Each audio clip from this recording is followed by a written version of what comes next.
आता बातमी पाहूया संजय राऊत आणि किरीट सोमय्या यांच्या संदर्भात।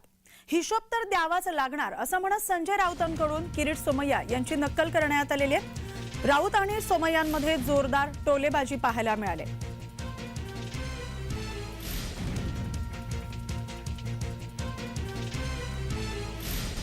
या कोट्यवधी रुपयाचा हिशोब भारतीय जनता पक्ष ते आहेत ना, एक बोबडा नागडा पोपटलाल, हिशोब तर द्यावाच लागेल, हिशोब द्यावाच लागेल ना। आता त्या एकनाथ शिंदेकडे हिशोब माग। तुमच्या पक्षाच्या गणपत गायकवाडनं सांगितलंय, काय सांगितलंय ना, माझे कोट्यवधी रुपये पडलेत। अरे हिम्मत असेल तर जा वर्षा बंगल्यावर आणि विचार, हिशोब माग। संजय राऊत किरीट सोमय्याची भाषा वाता चेष्टा करतात। करा हसी मजाक।